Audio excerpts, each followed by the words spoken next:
10,000 wild wolves surround the clearing, eyes glowing in the darkness. The Alpha who rejected her stands frozen in terror. The Omega they called weak raises her hand, and the forest itself bows to her command. How did the broken outcast become the most powerful force in the Northern Territories? Before we dive in, comment where in the world you are watching from, and don't forget to click subscribe. The silence in the ceremonial clearing was the kind that precedes violence.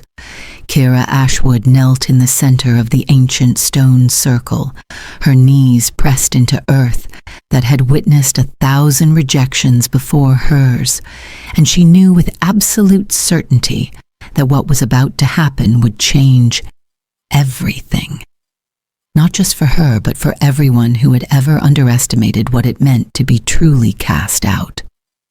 The moon hung full and heavy above the Shadowpine pack, casting silver light across the faces of wolves who had gathered to watch her humiliation. Some wore expressions of pity, others barely concealed satisfaction, but most simply looked bored, as if this was just another mundane pack ritual they were obligated to attend. They had no idea what they were about to witness. None of them did. Ethan Blackthorne stood before her in his ceremonial robes, every inch the alpha heir he'd been groomed to become. Handsome in that classical way that always drew admiring glances, powerful enough that his presence alone could make weaker wolves submit, and right now wearing an expression of such cold determination that Kira felt something inside her chest begin to crack. Not her heart, that had been breaking slowly for weeks as she watched him pull away, felt him preparing for this moment. No, what was cracking was something deeper, something that had been holding back a tide she hadn't even known existed. He opened his mouth to speak the ritual words, but Kira found herself studying his face instead of listening. She was searching for any sign of the male who had whispered promises to her under starlight, who had told her she was his destiny, who had traced the unusual silver markings on her skin and called them beautiful. That male was gone, if he had ever truly existed at all. In his place stood someone she barely recognized, someone who had made a choice that would echo through both their lives in ways neither could possibly predict. The rejection ceremony was supposed to be private, witnessed only by the pack elders who would record it in the ancient books. But Ethan had insisted on making this public, had demanded that every member of Shadowpine Pack attend, so there could be no doubt, no whispered questions about whether the bond had truly been severed. Kira understood why, even as the knowledge cut deeper than any physical wound could. He needed everyone to see him reject the weak Omega, needed to prove to his father and the pack that he was strong enough to choose duty over emotion, power over love. She was a statement, a declaration of his priorities, and the audience was necessary for that message to land. Ethan's voice cut through her thoughts, carrying across the clearing with the authority of someone who had never been denied anything he truly wanted.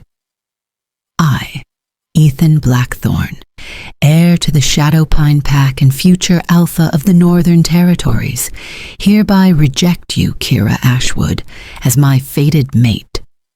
The words hung in the air like smoke. You are weak, he continued, and something in his tone suggested he was trying to convince himself as much as the gathered wolves. Your wolf is barely present. You can't shift properly. You offer nothing that would strengthen our bloodline or advance this pack's standing. He paused, and Kira could have sworn she saw his jaw tighten, a flicker of something that might have been regret, or might have been nothing at all. I choose duty over weakness. I choose the pack over personal desire. This bond is severed. The bond didn't snap the way stories claimed it would. It didn't tear apart with dramatic agony or leave her gasping in physical pain.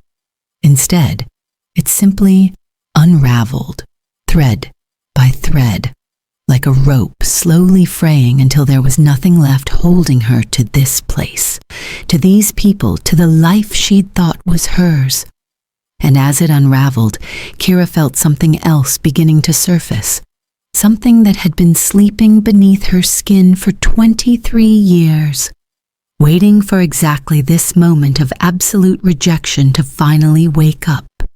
The gathered wolves began to murmur, their voices rising in a wave of judgment and speculation.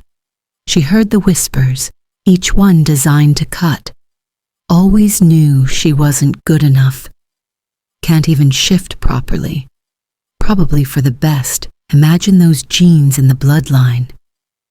Smart choice by Ethan. The words should have destroyed her, should have left her broken and begging for mercy.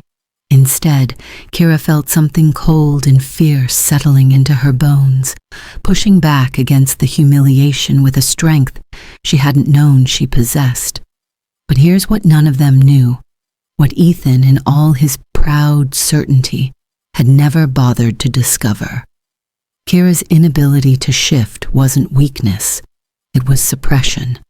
Her wolf wasn't absent or broken, it was caged, locked behind barriers that had been placed there when she was barely old enough to understand what was happening, seals designed by her grandmother to protect her from a gift that would have gotten her killed if anyone had discovered it too soon. And those seals, those careful protections that had kept her safe for more than 2 decades, they were designed to break under one specific circumstance: complete rejection by a fated mate. The very thing Ethan had just given her. Kira rose to her feet slowly, deliberately, and she felt the first seal crack. It was a subtle thing, barely noticeable, but to her heightened senses it felt like a door that had been locked her entire life suddenly beginning to open. The elders were already moving forward to escort her from the ceremonial circle, their expressions a mixture of professional sympathy and underlying disdain.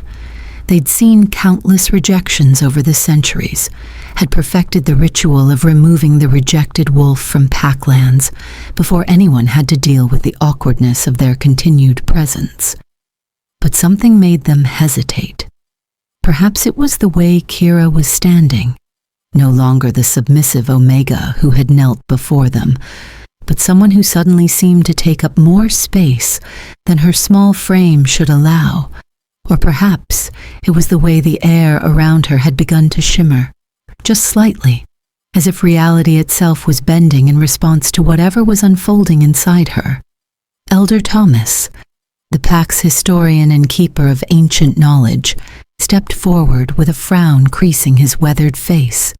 His eyes, still sharp despite his advanced age, were fixed on the silver markings that ran along Kira's arms, markings that were now beginning to glow with a faint luminescence that hadn't been there moments before. "Those marks," he said, his voice cutting through the murmurs of the crowd. "Where did you get those marks?" Kira met his gaze, and for the first time in her life she didn't look away from an elder's scrutiny. "My grandmother," she said simply. "She marked me when I was 3 years old, said it was protection, said I would understand when the time came." The words felt true in a way nothing else had in weeks. Her grandmother, dead now for 10 years, had known something the rest of them didn't, had seen something in baby Kira that required sealing away, hiding, protecting until the moment came when protection was no longer necessary or possible. Elder Thomas went pale, actually pale. Kira watched as recognition and what might have been fear flickered across his face. "What was your grandmother's name?" he demanded, urgency replacing his usual measured tone. "Her full name, girl. This is important." "Elara Ashwood," Kira replied, feeling another seal crack as she spoke the name. But she went by another name when she was younger, before she came to Shadowpine. Before she had my mother, she never told anyone what it was. The second seal breaking felt stronger than the first, and Kira had to lock her knees to stay upright as power began to flood through channels that had been blocked her entire life. It felt like waking up after a long sleep, like seeing color for the first time, like every sense she'd ever had was suddenly amplified beyond anything she'd known was possible. Elara, Elder Thomas breathed, and the way he said it made everyone in the clearing go silent. Elara the Whisperer. Goddess above, we thought her bloodline had ended. He turned to face Ethan, and there was something almost like accusation in his voice. Do you have any idea what you've just done, boy? Do you have any concept of what she is? Ethan looked between the elder and Kira, confusion replacing his earlier certainty. She's weak, he repeated, but there was less conviction in his voice now. Her wolf can't manifest. I've seen her try to shift dozens of times. She can barely feel the pack bonds. Whatever bloodline you're talking about, it clearly skipped her generation. Her wolf can't manifest because it's not a normal wolf, Elder Thomas said, his words falling like hammer blows. The Whisperer bloodline doesn't produce shifters. They produce something else entirely, something the old packs feared and revered in equal measure. He turned back to Kira, studying her with new eyes. The seals are breaking, aren't they? That's why you're still standing. A normal Omega would be writhing in agony from that rejection. But you're channeling it, using the pain to crack the protections your grandmother placed. Kira nodded, not trusting her voice as the third seal shattered. This one hurt, a sharp spike of agony that made her gasp. But beneath the pain was something magnificent. She could feel them now, distant but undeniable, hundreds of presences at the very edge of her awareness. No, not hundreds, thousands, tens of thousands, a vast network of consciousness that spanned the entire northern wilderness, all of them suddenly able to sense her the same way she could sense them, and they were responding to her emergence with something that felt like recognition, like welcome, like coming home to family you'd never known you had. The forest around the clearing began to rustle with movement. At first it was subtle, just the sound of branches shifting and leaves disturbing, but it grew rapidly louder until everyone in the clearing could hear it. Wolves were approaching. Not pack wolves. These were different. Wild wolves, true wolves, the kind that lived deep in the untamed wilderness and rarely came near shifter territories. And they were coming in numbers that made even the strongest alphas in the gathering shift nervously and begin scanning the tree line with wary eyes. What's happening? Someone in the crowd asked, their voice rising with the first edge of panic. Why are wild wolves coming here? This is pack territory. They should sense our markers and stay away. Elder Thomas's expression had moved beyond fear into something that looked almost like awe. They're not coming for the pack, he said quietly. They're coming for her. The Whisperers could call wolves, not command them, not control them, but communicate with them, form bonds with them, lead them. He looked at Ethan with something that might have been pity. You didn't reject an Omega, boy. You rejected the first Whisperer, to be born in 3 generations. The first since her grandmother, who could command 5,000 wild wolves with nothing but her voice and her will. The first wolf emerged from the tree line, and Kira felt her breath catch. It was massive, easily twice the size of a normal wild wolf, with fur the color of storm clouds and eyes that gleamed with an intelligence that was distinctly not human, but also distinctly not simple, animal instinct. It looked at her, just her, ignoring every other wolf in the clearing, as if they were irrelevant to whatever purpose had drawn it here. Then it did something that made the entire gathering gasp. It lowered itself into a bow, pressing its massive head to the ground in a gesture of submission and respect that wild wolves simply did not give to shifters. More wolves appeared, dozens of them, then scores, then so many that the tree line seemed to blur with movement. They came in every size and color, from massive alphas to sleek females to younger wolves barely past their first winter. And each one, upon seeing Kira, performed that same bow, that same gesture of recognition and submission. She hadn't called them, hadn't even known she could call them, but they had felt her awakening the moment the seals began to break, and they had come because that was what wolves did when their whisperer emerged. They came home. The fourth seal cracked, and with it came understanding. Memories that weren't quite hers flooded through Kira's consciousness. Her grandmother's memories, passed down through the bloodline, activated by the breaking of the seals.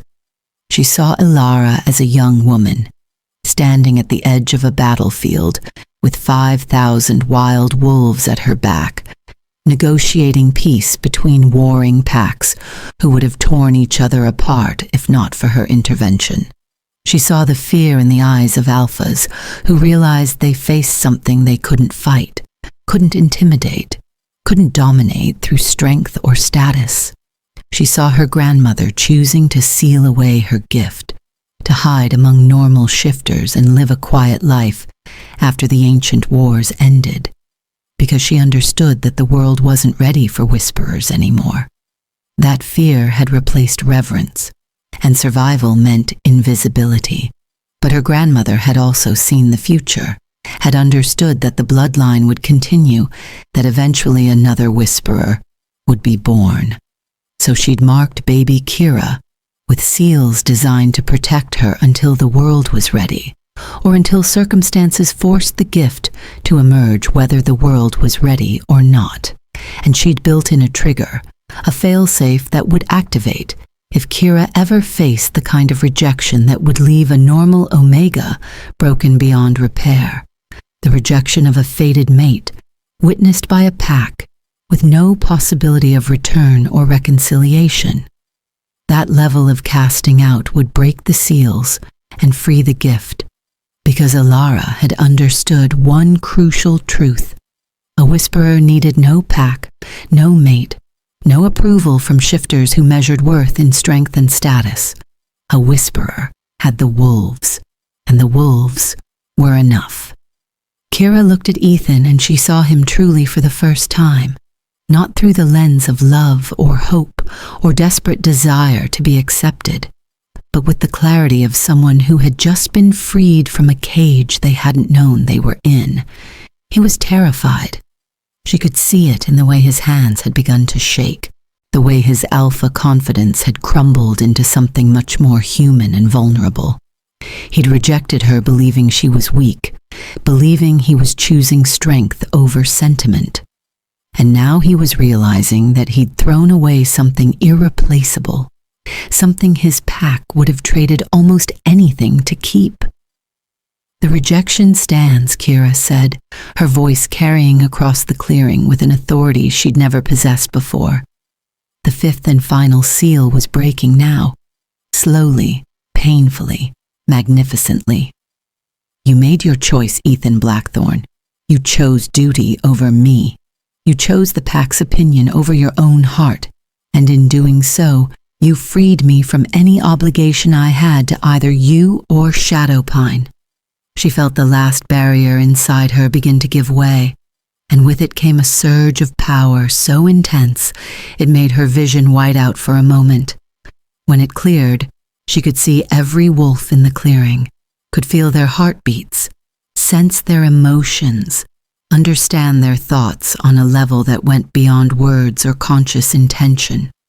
But more than that, she could feel the wild wolves, hundreds of them, now surrounding the clearing, and she understood with absolute certainty that they would follow her anywhere, would stand between her and any threat, would die for her if she asked, because that was the bond between Whisperer and Wolf. Elder Thomas spoke again, his voice shaking slightly. The old laws are clear about whisperers. They answer to no pack. They bow to no alpha. They are sovereign, subject only to their own judgment and the will of the wolves who choose to follow them.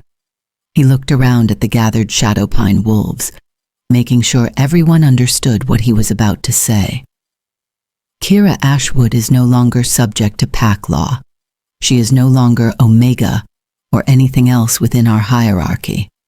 As of this moment, she is beyond our authority, and any wolf who threatens her will answer not to pack justice, but to her justice and the justice of every wild wolf in these territories. Kira felt the final seal shatter, and the sound that came from her throat was not quite human and not quite wolf, but something in between, something primal and ancient that hadn't been heard in these forests for over 50 years. It was a call, a summons, a declaration of emergence, and the wild wolves responded with a howl that shook the trees and sent birds scattering into the night sky. The sound went on and on, hundreds of voices joining together in a chorus of recognition and welcome. And beneath it all, Kira could feel something else. More wolves were coming, not the hundreds that had already arrived, but thousands more from every corner of the northern wilderness. They were answering the call of a whisperer, responding to a gift that their instincts recognized, even if the shifters had forgotten what it meant. One of the gathered pack members, a young alpha named Marcus, who had always been quick to challenge anything he didn't understand, took a step forward, with his hands raised in what was probably meant to be a calming gesture. "This is still pack territory," he said, trying to sound authoritative, but not quite managing it. "Those wild wolves need to leave. They can't just gather here in these numbers. It's a violation of our boundaries and our safety." The massive storm-gray wolf that had been the first to bow raised its head and fixed Marcus with a stare that made the young alpha stumble backward. Kira felt the wolf's thoughts brush against her consciousness. Not words exactly, but meaning, intention, emotion, and she understood what he was trying to communicate. She also understood that she could translate, could bridge the gap between shifter and wild wolf in a way no one else present could manage. "Shadow says," Kira began, and the name came to her naturally, as if she'd always known what this magnificent creature was called, "that these are not pack lands. These are wolf lands. Your people borrowed them, built your territories on ground that belonged to wild wolves long before shifters learned to take human form and call themselves civilized." She could feel Shadow's approval of her translation, could sense his fierce pride in the truth she was speaking. "He says, the wolves have been patient with your expansion, your boundaries, your claims of ownership, but they will not be patient with threats against one who speaks their language, who understands their ways, who belongs to them in ways your pack bonds could never replicate." The message was clear, and the threat underlying it was clearer still. The wild wolves outnumbered Shadowpine Pack by significant margins, and while shifters were stronger individually, the coordination and sheer numbers of wild wolves operating under a whisperer's guidance made them a force that even the most powerful pack would be foolish to challenge. Elder Thomas understood this, even if some of the younger wolves did not. He raised his hand for silence, and when the murmuring crowd quieted, he spoke directly to Kira with the careful respect of someone addressing a foreign dignitary or visiting Alpha. "What will you do now?" he asked simply. "The rejection is witnessed and sealed. You are free to go where you will. But I would ask, for the sake of peace and the old alliances that once existed between whisperers and packs, what are your intentions toward Shadowpine?" It was a fair question, and Kira appreciated that he'd asked it directly rather than dancing around the concern. She could destroy this pack if she wanted to, could call down thousands of wild wolves and scatter them to the winds, could make an example of Ethan and his father and everyone who had ever looked at her with contempt for being weak. The power humming through her veins made that possibility very real, very achievable, and she could feel some of the wild wolves around her responding to her anger, ready to act if she gave the word. But her grandmother's memories whispered different wisdom. Revenge felt satisfying in the moment of imagining it, but it solved nothing and cost everything. The old wars between packs had started over slights and insults and wounded pride, and they had ended with whisperers, like Alara standing between armies and saying enough. Kira had the power to hurt them, yes, but she also had the power to choose differently, to set a precedent that might matter more in the long run than any display of strength or vengeance. "I intend to leave," she said clearly, making sure her voice carried to every corner of the clearing. "I have no desire to stay where I'm not wanted, and no need for a pack that measures worth in shifting ability and bloodline purity." She looked at Ethan, holding his gaze until he was forced to look away. "But I also have no interest in revenge or destruction. Shadowpine Pack rejected me, but that rejection freed me to find my true purpose. I'll consider that a favor, not a debt that requires repayment." Relief rippled through the gathered wolves, visible in the way shoulders relaxed and tense postures eased slightly. But Kira wasn't finished.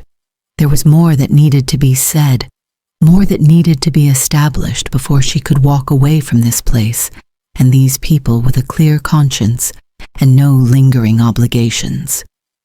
"However," she continued, and the tension snapped back into place, "I want it understood that the wild wolves of the Northern Territories are no longer without representation. They are not mindless beasts to be hunted for sport or driven from their homes when pack expansion demands it. They are my wolves, and I am their whisperer, and any pack that threatens them threatens me." She let that sink in for a moment. "I don't seek conflict, but I will answer it if it comes. The old alliances Elder Thomas mentioned can be honored, but they will be alliances between equals, not between packs and the animals they believe they have dominion over." Elder Thomas nodded slowly, and she could see him already thinking through the implications, the ways this would change the political landscape of the Northern Territories. "Will you establish a territory?" he asked. "Somewhere we can send emissaries if communication becomes necessary?" "I'll establish a sanctuary," Kira said, the decision forming even as she spoke it.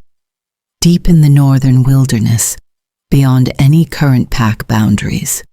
A place where wild wolves can live without fear of expansion or hunting, where their rights will be protected and their voices will be heard through me." She paused, then added, "Any wolf, shifter or wild, who seeks refuge will be welcome there.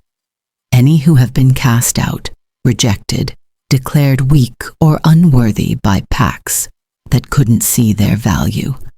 They'll have a place with me."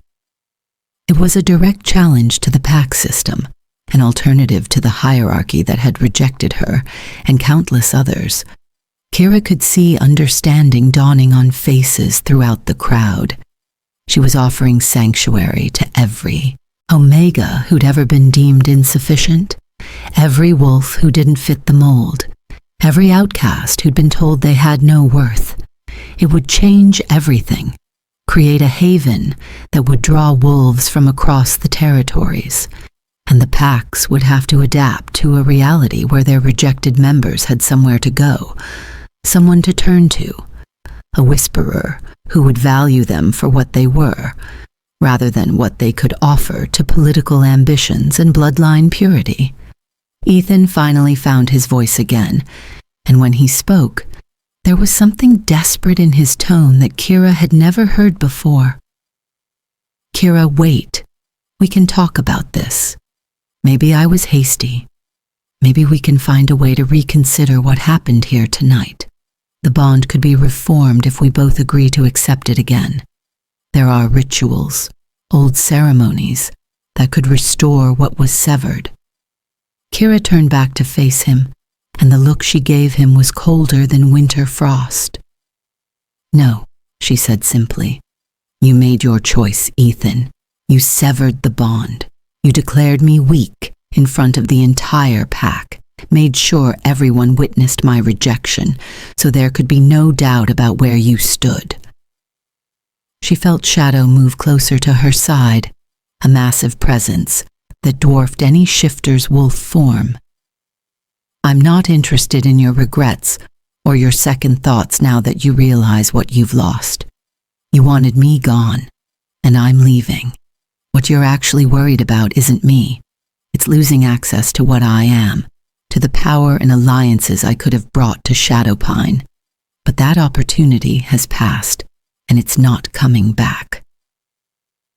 She rested her hand on Shadow's massive head, the gesture familiar and comfortable in a way that, touching Ethan, had never quite been. "The weak Omega you rejected is gone. The Whisperer who stands here now owes you nothing, offers you nothing, and expects nothing from you except to be left alone to build the life I was always meant to have." Alpha Garrett Blackthorn, Ethan's father, finally stepped forward from where he'd been watching the proceedings with an expression that had progressed from smug satisfaction to shock to barely controlled panic. He was everything his son aspired to become, a powerful alpha who had ruled Shadowpine for 30 years without serious challenge, who had built their pack into one of the most influential in the Northern Territories through careful political maneuvering and strategic alliances. But facing Kira now, with thousands of wild wolves responding to her emergence and his own son's catastrophic error hanging between them like smoke, even Garrett's legendary confidence seemed shaken. "Lady Whisperer," he began, using the old formal title with careful respect that bordered on diplomatic desperation. "Perhaps we should discuss this more thoroughly before any irreversible decisions are made. My son's rejection, while following proper ritual, may have been premature given circumstances that were not fully understood at the time." He glanced at Elder Thomas, as if hoping for support, then back to Kira. "If you were to reconsider your departure, Shadowpine Pack would be honored to offer you a position of significant authority. We could establish you as our pack's official liaison to the wild wolves, create protocols for cooperation between our peoples, ensure that your unique gifts are valued and utilized for the benefit of all wolves in these territories." It was a good offer. Politically savvy and generous by most standards, Garrett was essentially offering to rewrite pack hierarchy to accommodate her, to give her power and status that would rival his own.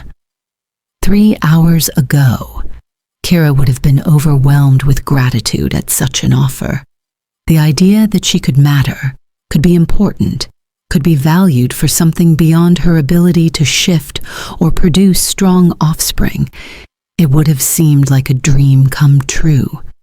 But that was before the seals broke, before 10,000 wild wolves answered her call, before she understood that her grandmother's gift hadn't been weakness hiding as inability, but power so great it had to be locked away until the time was right.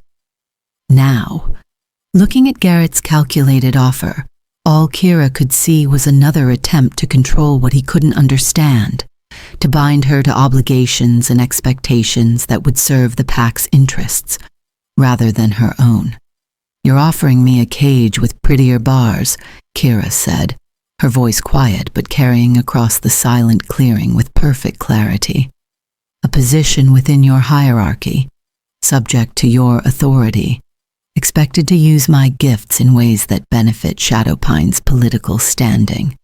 She shook her head slowly.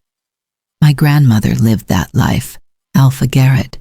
She subjugated her gifts to pack needs, mediated conflicts at the cost of her own peace, and eventually sealed away her power entirely because she understood that packs would always see whisperers as tools to be used rather than individuals to be respected. She could feel the wild wolves around her pressing closer, their presence a reminder that she had options now that went far beyond anything Shadowpine could offer. I'm not interested in being your liaison or your political asset. I'm interested in building something new, something that doesn't require me to fit into hierarchies designed by wolves who measure worth in strength and submission. The words came easier now, fueled by conviction and the absolute certainty that was flowing through the bond she shared with Shadow and the other wild wolves. You rejected me when you thought I was weak. I'm choosing to reject your pack now that I know I'm strong. We're even, and we're done. Marcus, the young alpha, who had challenged the wild wolves' presence earlier, spoke up again, and this time there was less bravado in his voice and more genuine confusion. But you're one of us. You were born in this pack, raised here. These are your people, your family. How can you just walk away from everything you've known? Kira looked at him, at this wolf who had spent years ignoring her existence, except when he needed to mock someone to boost his own standing among the younger pack members. Family doesn't cast you out for being different, she said simply. Family doesn't measure your worth by what you can offer them politically. Family doesn't stand by and watch while you're rejected and humiliated without speaking a single word in your defense. She gestured to the gathered Shadowpine wolves. How many of you objected when Ethan announced he was rejecting me? How many of you spoke up to say maybe the bond was worth honoring regardless of my shifting ability? How many of you considered that there might be more to me than what you could see? Silence answered her. Not a single wolf met her eyes, and that was all the answer Kira needed. The wild wolves recognized what I was the moment the seals began breaking, she continued. They came without hesitation, without question, without needing proof of my worth or value.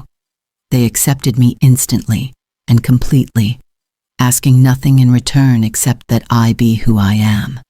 She felt Shadow's agreement rumbling through their bond, felt the approval of hundreds of wild wolves surrounding the clearing. That's more family than I've ever found in Shadowpine Pack, despite spending 23 years trying to earn a place here.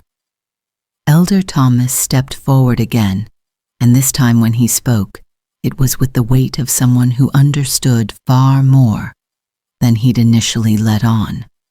Your grandmother warned me this might happen, he said quietly, his words pitched for Kira's ears primarily, though loud enough that the nearest wolves could hear. Years ago, before she died, Alara came to me and told me that she'd marked you, sealed your gift until circumstances forced it to emerge. She said that when it happened, when you finally awakened to what you truly were, Shadowpine would face a choice. He looked around at the gathered pack members, his expression grave. She said we could choose to value you for who you are, to adapt our understanding of strength and worth, to include gifts that don't fit traditional pack hierarchies. Or we could choose to reject you, to cast you out, and in doing so, lose something precious that we wouldn't understand until it was too late.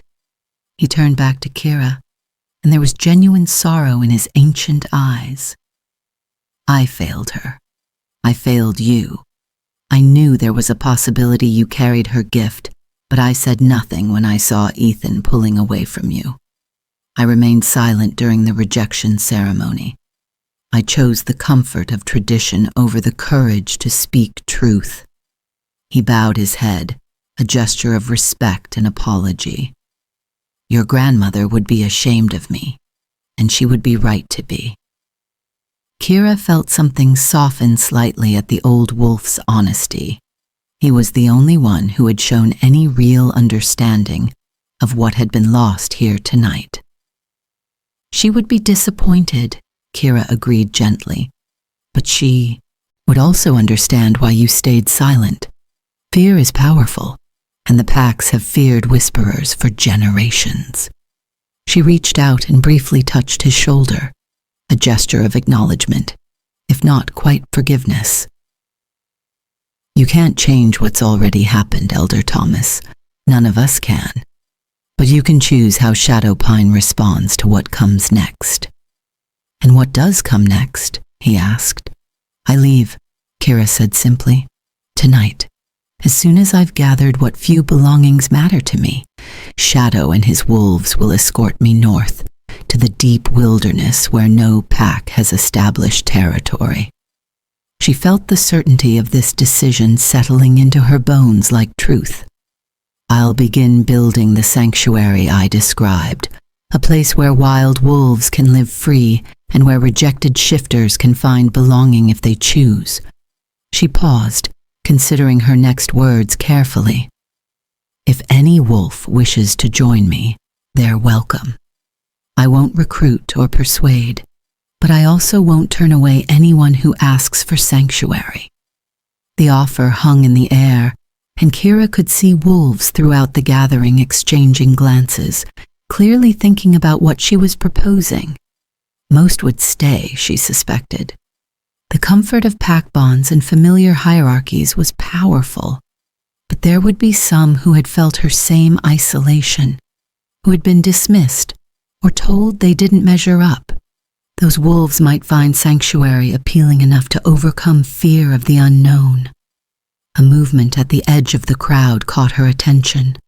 A young woman was pushing through the gathered wolves, moving toward Kira with determination, despite the hands that tried to hold her back. She was small for a shifter, with auburn hair and eyes that held a familiar pain. Kira recognized her, though they'd never spoken directly.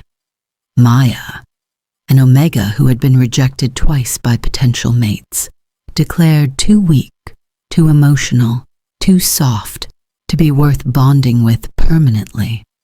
The whole pack knew her story, whispered about her failures, used her as an example of what happened when Omegas didn't measure up to expectations. But looking at Maya now, seeing the determination in her eyes despite the fear, Kira saw something else entirely. She saw courage, the kind that meant choosing uncertainty over continued humiliation, that meant risking everything for the possibility of something better. Maya stopped a few feet away from Kira, her hands trembling but her voice steady when she finally spoke. You said anyone who seeks sanctuary would be welcome. Did you mean that? Because I need to know if you were just making a grand statement or if you actually intend to take in wolves like me. The directness of the question caught Kira off guard in the best way. Here was someone who had learned not to trust pretty promises, who needed concrete confirmation before risking everything. I meant it, Kira said, meeting Maya's eyes and letting her see the absolute sincerity there. Every word.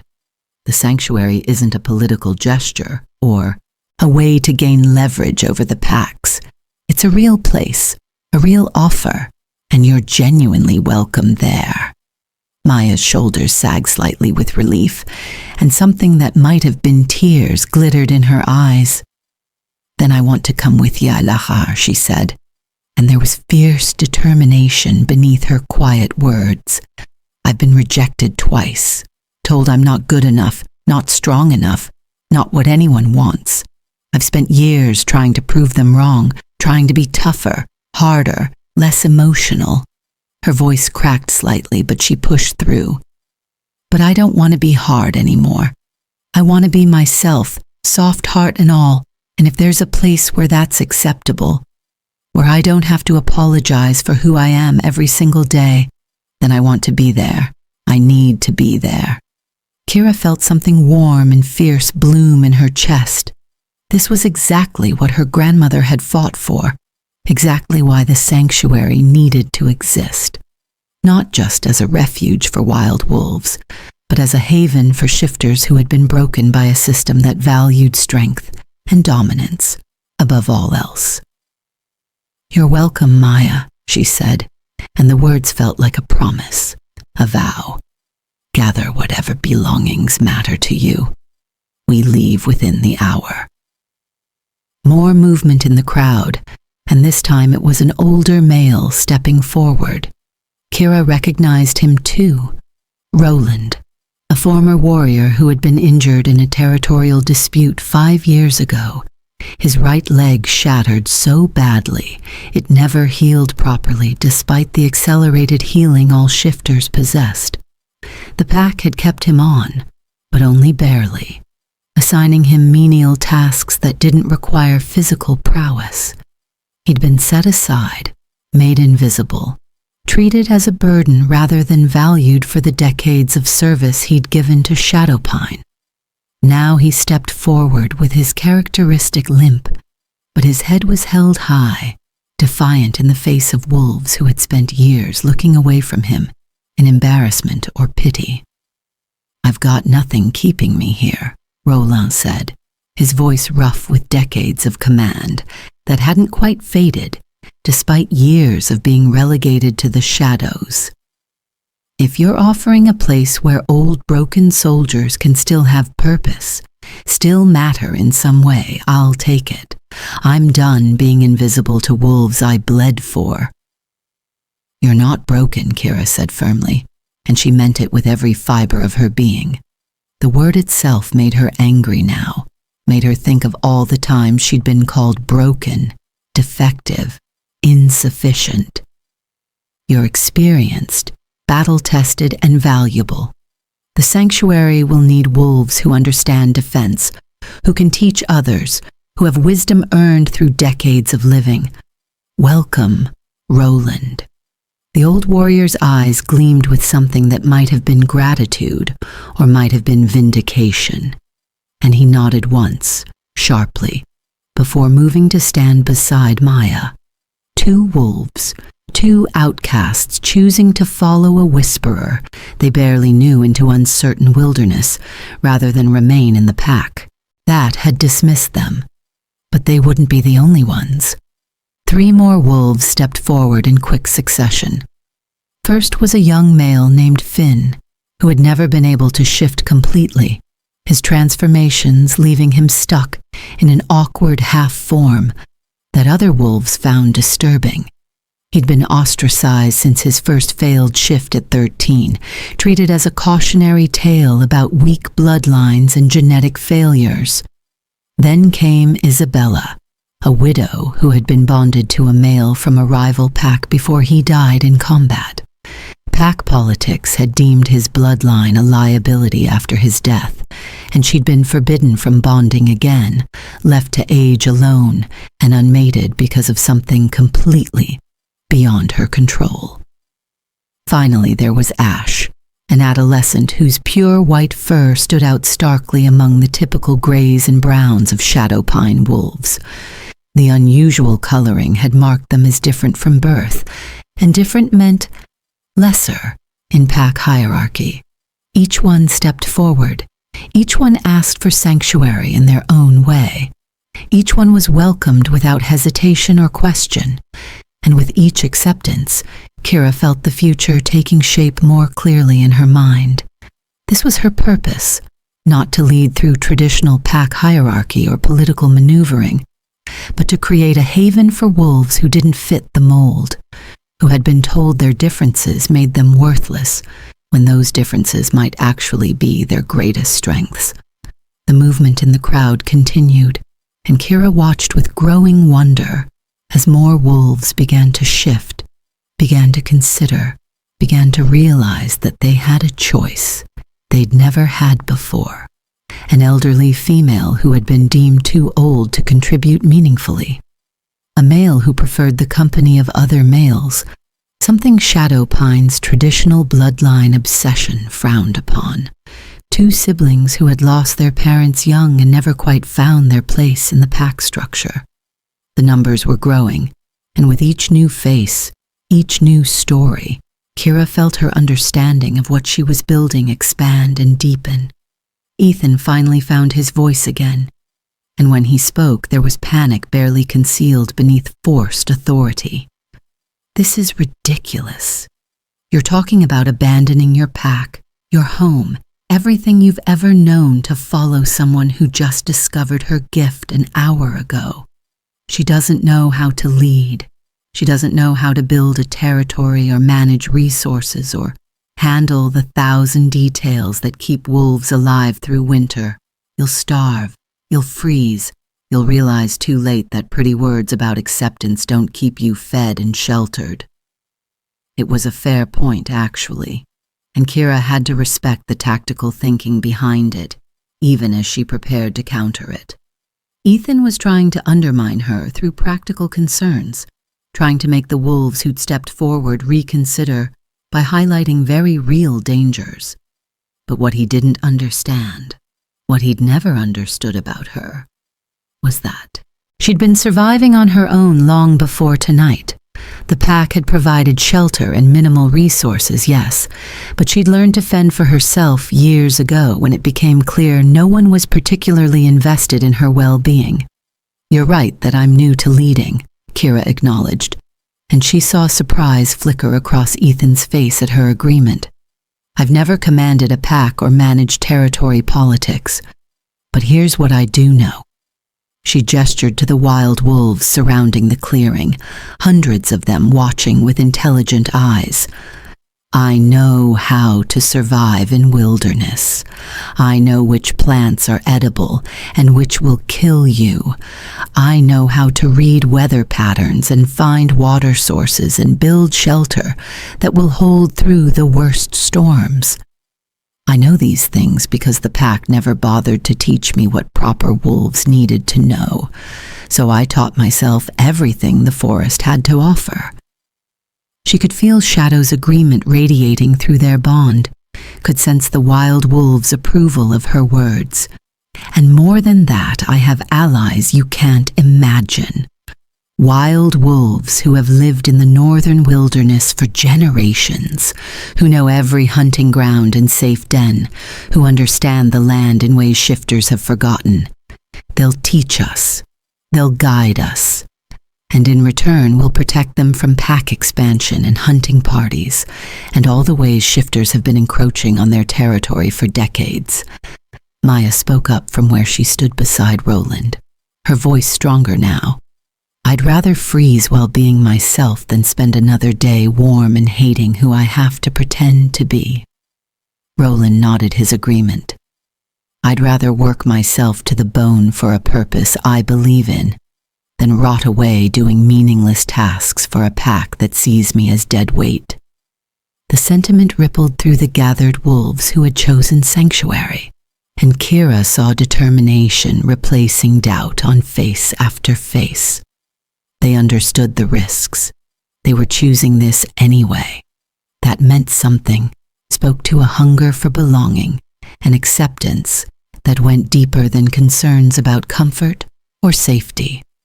More wolves continued stepping forward until 15 total had declared their intention to seek sanctuary.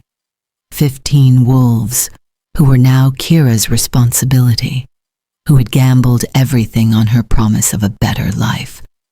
The weight of that responsibility settled heavy on her shoulders, but beneath the weight was something else. Purpose, direction, the absolute certainty that this was what she was meant to do. Alpha Garrett stepped forward again, and this time the diplomatic mask had slipped to reveal genuine concern beneath. "If you insist on this course of action, at least allow us to provide supplies, food, tools, basic necessities to help you establish your sanctuary. We can send regular supply caravans until you're self-sufficient." It was a generous offer, and part of Kira was tempted to accept. Having resources would make those first crucial months infinitely easier, but she could also see the strings attached, invisible but undeniable. Supplies meant contact. Contact meant influence. The sanctuary had to be independent from its first breath, or it would never truly be free. "We'll manage on our own," she said firmly. "The wild wolves will help us hunt and gather what we need. We'll build with materials from the forest. It will be harder, yes, but it will be ours completely. No debts, no obligations, no strings that could be pulled when convenient." Before they could depart, more movement at the clearing edge drew everyone's attention. Representatives from neighboring packs had arrived, drawn by the massive gathering of wild wolves and rumors spreading like wildfire. Beta Natasha of Ironwood approached with careful respect that stood in sharp contrast to Shadowpine's panic. "Lady Whisperer," Natasha said, executing a formal bow. "I am Beta to Alpha Dominic. We felt the disturbance in the wild wolf populations, understood that a Whisperer had emerged. My Alpha sent me to offer greetings and establish contact." "Greetings, Beta Natasha," Kira replied. "I'm Kira. The wild wolves responded to my awakening, and we formed bonds I'm still learning to understand." Natasha's eyes swept across the clearing, processing everything with sharp intelligence. "We heard you were rejected by your fated mate, that the rejection triggered your emergence. Is this true?" "It is," Kira confirmed, seeing no reason to hide what everyone knew. "Ethan Blackthorn rejected me for being weak. The rejection broke seals my grandmother placed on my gift, protections designed to keep me safe until I was strong enough to handle what I am. And now, what are your intentions, Lady Whisperer? Your emergence changes the political landscape significantly." "I'm establishing a sanctuary," Kira said, "deep in the northern wilderness, beyond current pack territories. A place where wild wolves can live without fear of expansion or hunting. It will also offer refuge to any shifter who seeks it, particularly those who have been rejected or cast out by their packs." She met Natasha's eyes directly. "I'm not interested in pack politics or territorial disputes. I just want to create a space where wolves of all kinds can exist without constantly fighting to prove their worth. Alpha Dominic will want to meet with you personally once your sanctuary is established," Natasha said, "not to pressure, but to discuss how our peoples can coexist peacefully. Ironwood borders the northern wilderness. We'll be neighbors. When the sanctuary is ready, I'll welcome a meeting with Alpha Dominic," Kira agreed, "as equals with no obligations beyond mutual respect and clear boundaries." "As equals," Natasha confirmed with an approving tone. The journey north took 4 days instead of 3 because Kira insisted on maintaining a pace that accommodated Roland's injured leg and Finn's difficulty with sustained physical exertion.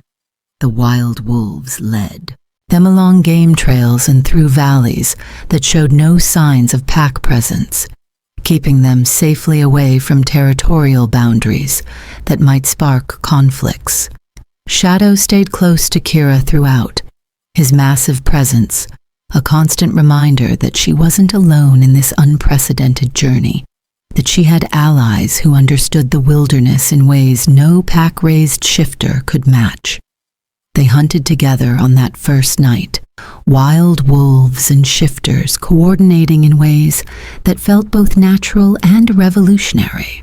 The wild wolves would drive prey toward waiting shifters, who would finish the kill with practiced efficiency. It was a partnership that previous generations had thought impossible, wolves working together across the divide that had separated wild and tame for centuries. Kira watched it all with wonder, understanding that what they were building wasn't just a sanctuary for outcasts. It was a bridge between worlds that had been unnecessarily separated. At night, they huddled together for warmth, building fires that Shadow and the other wild wolves tolerated with surprising patience. Kira used these times to get to know the wolves who had followed her, learning their stories and understanding what had driven each one to choose sanctuary over the familiar suffering of pack life. Every story reinforced her conviction that the sanctuary was necessary, that the pack system as it currently existed was fundamentally broken in ways that hurt wolves who didn't fit narrow definitions of strength and value. Maya, it turned out, had been a healer before her rejections destroyed her confidence. She knew herbs and remedies, understood how to treat wounds and illnesses, possessed knowledge that would be invaluable as they built their community. But two males who declared her too emotional, too soft, had made her question everything she knew about herself. The pack had accepted their judgment without question, relegating Maya to menial tasks that wasted her considerable gifts. Now, traveling north toward uncertain future, Kira watched Maya begin to recover confidence she'd lost, watched her start offering healing knowledge to wolves who needed it without the constant fear of being judged insufficient. Roland had been a master strategist before his injury, someone who understood defense and tactical planning better than anyone Kira had ever met. He'd served Shadowpine for 30 years, fought in territorial disputes, negotiated ceasefires, built the very defense systems that still protected the pack.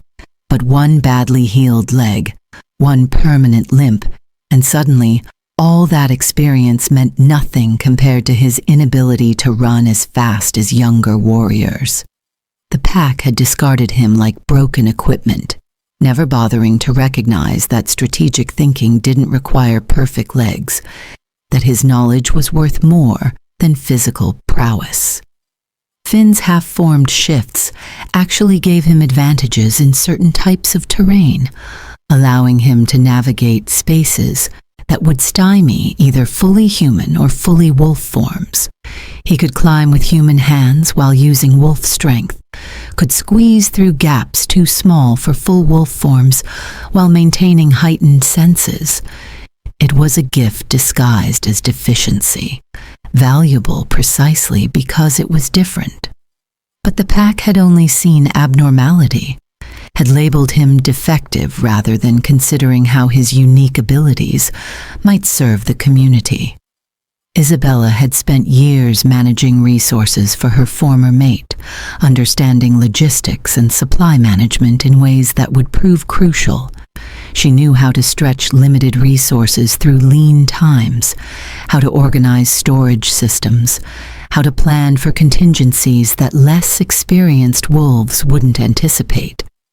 But because her mate had died fighting for a rival pack, because politics deemed his bloodline contaminated, all that knowledge was suddenly worthless compared to the liability she represented.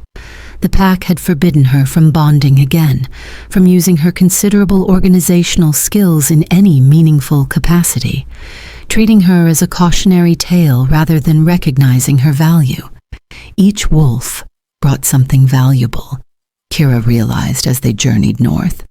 The packs had rejected them for their differences, never bothering to look deeper and see what strengths those differences might represent.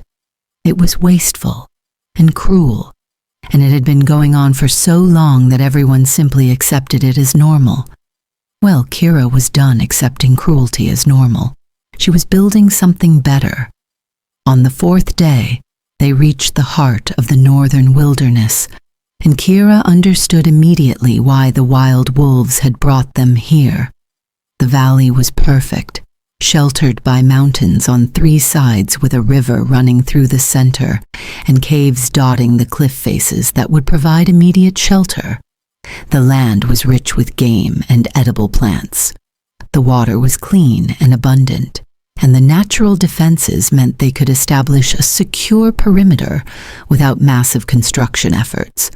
Wild wolf packs had dens throughout the surrounding mountains, close enough to provide protection but far enough to maintain their independence. "This is home," Kira said, and felt the rightness of it resonate through her connection with Shadow and the wild wolves. "This is where we build the sanctuary." The work began immediately, driven by urgency and shared purpose. Caves were claimed and cleaned, turned into living spaces that would protect against winter weather. The largest cave became a communal gathering space, somewhere they could meet and plan and share meals together.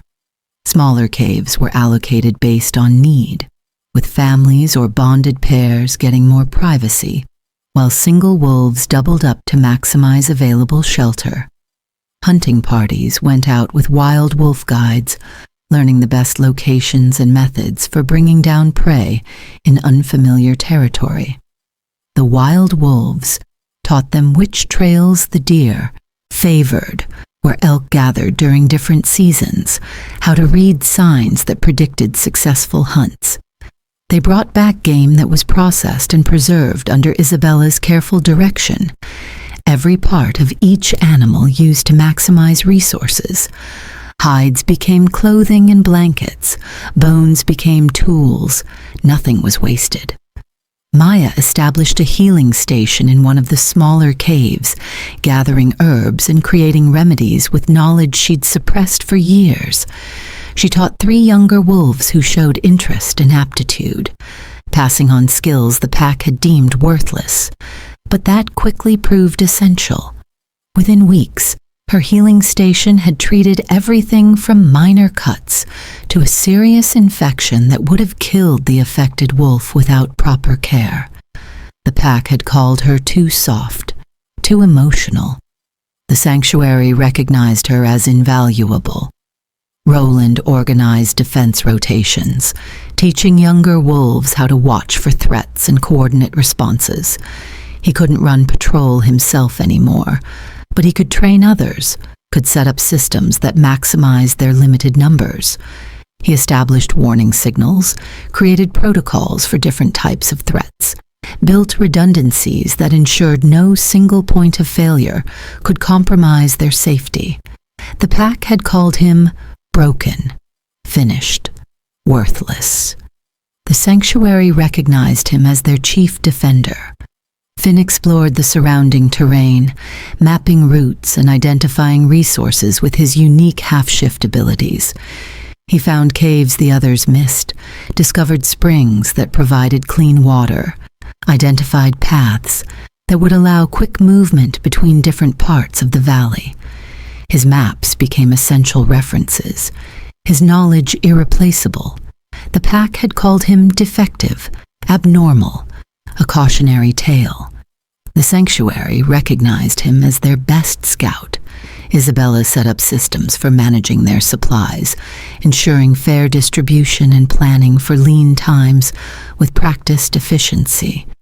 She created storage rotations that prevented spoilage, established protocols for rationing when necessary, built inventories that let them track what they had and what they needed. The pack had called her contaminated, a political liability not worth bonding with. The sanctuary recognized her as their resource manager, essential to their survival. 6 months after founding, the sanctuary had transformed from desperate refuge to thriving community. They'd built structures to supplement caves, established storage systems, created relationships with wild wolf packs who brought information about surrounding territories. The wolves who had been broken by their packs had healed, finding worth in a community that valued them for who they were. Beta Natasha returned with a proposal. Ironwood would like to establish a formal alliance, mutual defense, and trading. We've observed how well your community functions. Both communities would benefit from cooperation. Kira considered carefully. A trial. Period. 6 months of trade and coordination. If it works, we formalize it. But the moment Ironwood tries to leverage this into control, the alliance ends. More than acceptable, Natasha agreed. A year after founding, Elder Thomas arrived with a small delegation from Shadowpine. Kira met them with Maya at her side, surrounded by a sanctuary that now housed nearly 70 wolves. Thomas looked around with genuine wonder before speaking. "I came to apologize," he said simply. "Not on behalf of the pack, but personally, for my failure to speak when it mattered. I'm dying, and I couldn't die without trying to make amends." He gestured to the sanctuary. "Your grandmother would be so proud. I should have helped you build this. I'm sorry, Kira." Kira felt old anger stirring, but chose understanding instead. "I accept your apology, not because it erases what happened, but because holding anger serves no purpose. You failed me, yes, but you're here now." She showed him through the sanctuary, the healing stations, the defense areas, the workshops where wolves explored suppressed gifts, children playing without fear, adults working without constantly proving worth. "This is what my grandmother dreamed of," Kira explained. "Tell Shadowpine what you saw here. Tell them the wolves they cast out built something magnificent." Thomas departed, promising to carry that truth, and Kira felt unexpected closure with the world she'd left behind. 5 years after founding, the sanctuary housed over 200 wolves. They'd built permanent structures, established farms, created schools. Trade agreements existed with 4 packs. More importantly, the sanctuary had sparked change in how packs thought about worth.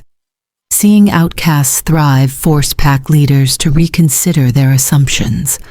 Some packs began accepting more diversity, recognizing that rigid hierarchies cost them valuable wolves. The change was slow, but it was happening. Then came the day Maya approached with an expression Kira couldn't read. "There's someone here from Shadowpine seeking sanctuary." At the entrance stood Ethan Blackthorn, looking older and worn down by years of choices that satisfied everyone except himself.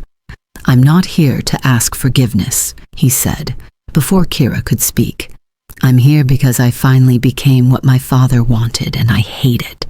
I hate measuring every decision by political advantage. I hate my mate chosen for bloodline rather than connection. I hate being alpha of a pack that can't recognize worth beyond narrow definitions." He took a shaking breath. "I'm asking if there's room for an alpha who failed at what matters and succeeded at what doesn't. I have no practical skills, but I can learn. And I can try to become someone who values the right things, even if I have to start over completely." Kira studied him in silence. This was a test of whether the sanctuary truly meant what it claimed, whether it was genuinely open to all wolves, seeking transformation. "The sanctuary accepts all wolves who genuinely seek change," she said carefully. "But you need to understand what you're asking. You won't be treated as special. You'll start at the bottom, learning skills you've never needed, proving value through contribution, and you'll face wolves who remember how you looked down on them." "I know," Ethan said quietly, "but I'd rather spend my life trying to become better here than being successful at things that don't matter in a pack that can't see beyond bloodlines." Shadow sent approval tinged with caution through their bond. "You can stay," Kira decided, "on probation. You'll work with Roland learning defense, with Maya learning healing. You'll contribute without expecting recognition. If you fall back into old patterns, you'll be asked to leave. Understood?" "Understood," Ethan agreed, relief painful to witness. "Thank you." As Maya led him away, Kira processed what had happened. The sanctuary had just accepted its most unexpected refugee, proving that change was possible for anyone willing to truly seek it. 10 years after founding, Kira stood before gathered pack leaders from across the Northern Territories. Alpha Dominic of Ironwood spoke first. The sanctuary has changed everything about how we understand pack dynamics. We've watched outcasts build something that rivals our strongest packs. We've had to acknowledge uncomfortable truths about our own systems. Alpha Syra of Shadowpine added, "My pack lost valuable wolves because we couldn't see past traditional hierarchies. We've been doing this wrong, measuring worth too narrowly." "So we're proposing something radical," Dominic continued, "a new treaty between packs and the sanctuary. We want to formalize the sanctuary's role and reform our own pack structures. We want Whisperer advisors who can help us see value we're missing." These alphas had watched the sanctuary succeed for a decade. They were finally ready to learn rather than defend old ways. "I'll consider it," Kira said. "But any reform has to be real, not cosmetic. You need to examine your entire hierarchies, question every assumption." She looked around at assembled leaders. "If you're genuinely interested in building packs that value diversity of gifts, then yes, we can work together."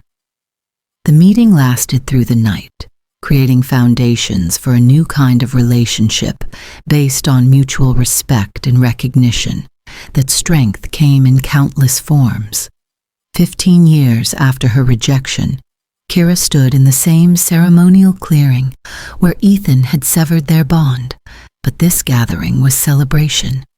A formal ceremony recognizing the sanctuary's place as an independent entity, equal to any pack. Every major pack sent representatives, and wild wolf packs surrounded the clearing in numbers that made even hardened alphas pause.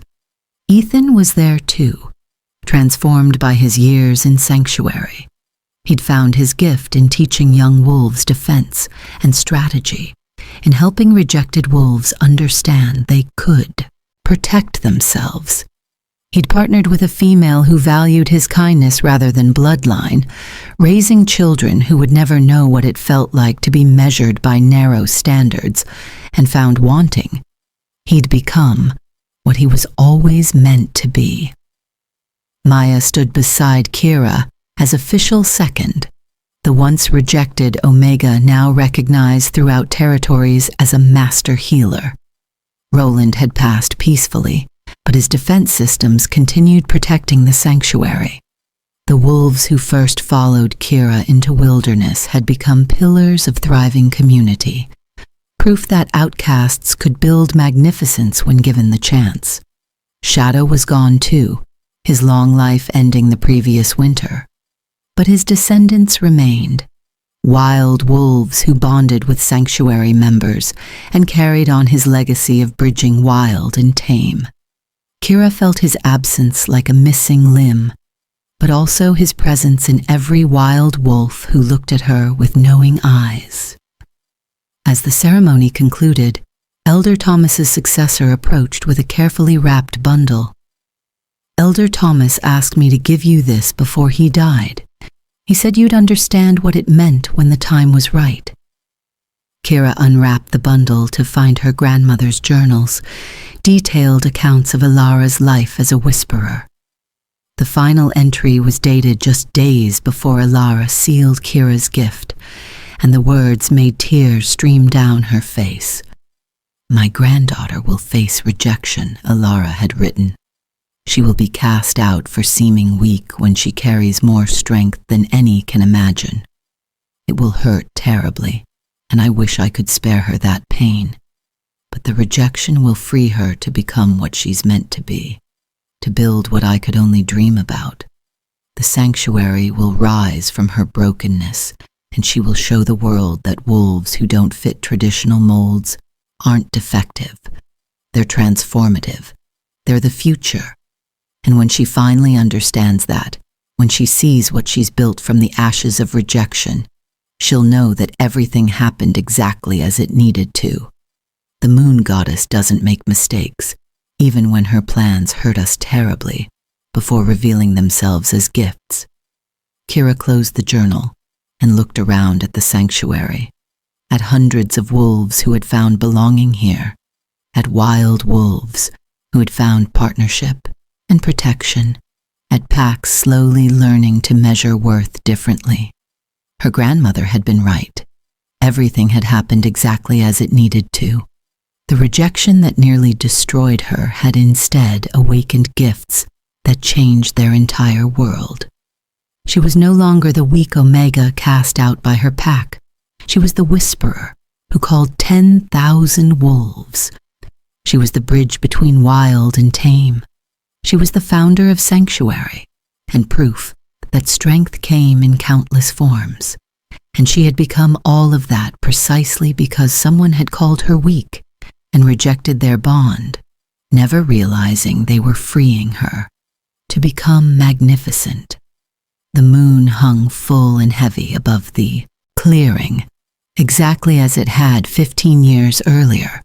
But this time, when Kira looked at it, she saw only blessing, only affirmation, only the absolute certainty that she was exactly where she was meant to be, doing exactly what she was meant to do, surrounded by exactly the wolves who were meant to walk this path with her. The rejected Omega had become a queen, not through bloodlines or political maneuvering, but through the simple revolutionary act of valuing wolves for who they were, rather than what they could offer to status-obsessed hierarchies. And in doing so, she'd changed everything. The sanctuary stood as eternal proof that being called weak didn't make you weak. Sometimes it just meant you carried a different kind of strength, one that threatened wolves too small-minded to recognize power when it didn't look like what they expected. Sometimes rejection was the moon goddess clearing the path for you to become exactly what the world needed, even when that world didn't know it needed you yet. And sometimes the greatest revenge wasn't destruction or bitterness, but building something so magnificent that everyone who dismissed you had to live with the knowledge of what they'd lost when they were too blind to see your worth.